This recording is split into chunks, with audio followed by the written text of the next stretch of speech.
চট্টগ্রামের খালগুলো যেন ভাগ্যের ফেরে বর্ষা এলেই জলাবদ্ধতার অভিশাপে নাকাল থাকে নগরবাসী, আর সেই অভিশাপ থেকে মুক্তির নতুন কৌশল খাল খননের রাজনীতি। সাম্প্রতিক সময়ে জামাত ও বিএনপির খাল খনন কার্যক্রম নগর জুড়ে তুলেছে চরম আলোচনার ঝড়। প্রশংসা আছে, সাথে রয়েছে বিতর্ক।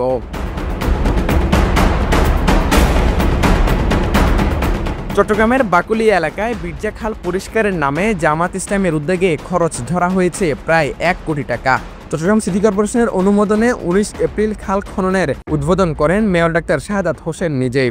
দাবি করা হয়, খরচের টাকা এসেছে বায়তুল মাল ও স্বেচ্ছাশ্রম থেকে। তবে 20 থেকে 22 দিনের মধ্যে এই খাল বুঝিয়ে দেওয়ার কথা ছিল জামাতের। খননের 1 মাস পেরিয়ে গেলেও এখনও খাল বুঝিয়ে দেননি তারা। এ বিষয়ে চট্টগ্রাম মহানগর জামাতের সেক্রেটারি নুরুল আমিন বলেছেন ভিন্ন কথা। খাল খনন এখনও বুঝিয়ে দেওয়া হয়নি, কার্যক্রম চলমান রয়েছে, আর গ্যাসের কারণে নিচ থেকে পলিথিন ভেসে উঠছে। এটা যে কাজটা আমরা করেছি, এই কাজটা তো আমরা সম্পূর্ণ ঘোষণা দিই নাই। আমাদের কাজ সম্পূর্ণ হয়ে গেছে, আমরা কি ঘোষণা দিচ্ছি? আচ্ছা, তাহলে আমাদের কাজ চলমান।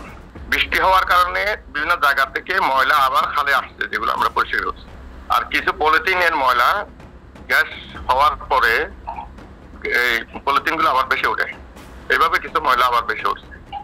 তো আমরা এটা পর্যায়ক্রমে 1st ফেজের কাজ আমরা শেষ করেছি, 2nd ফেজ, 3rd ফেজ এটা তো চলমান থাকবে, আমাদের কাজ তো শেষ হয়নি।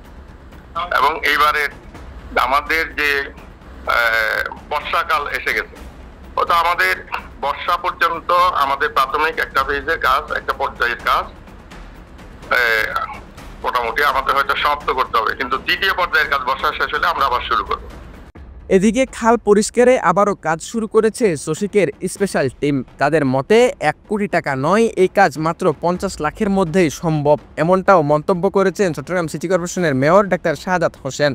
এদিকে উত্তর কাট্টলিতে নাজির খাল ও কালিরছড়া খাল খনন করছে বিএনপি। খরচ ধরা হয়েছে 70 থেকে 80 লাখ টাকা। সংগ্রহীত অর্থ এসেছে নেতাকর্মী ও সাধারণ মানুষের সহযোগিতায়, এমনটাই দাবি দলটির নেতাকর্মীদের। 29 এপ্রিল সিটি কর্পোরেশন খাল দুটি বুঝিয়ে দেয় বিএনপিকে।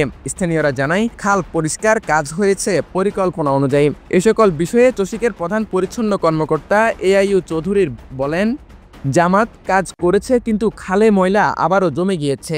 ময়লার শতভাগ কেউ ক্লিন করতে পারবে না, তবে এটার মেনটেনেন্স করা প্রয়োজন।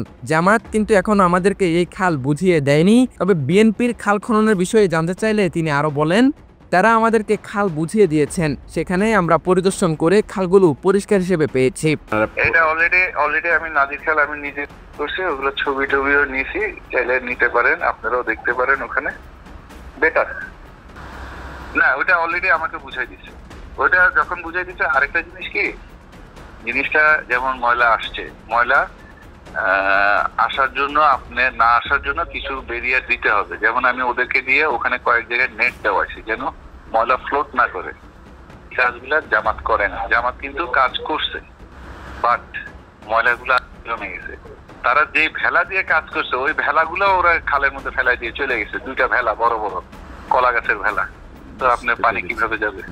এগুলো তো ওখানে দৃশ্যমান, ভেলা দড়ি দিয়ে যে ভেলা বানাইছে ওগুলো সব ভাসতেছে। তো আসবে ময়লা, 100% কেউ ক্লিন করতে পারবে না।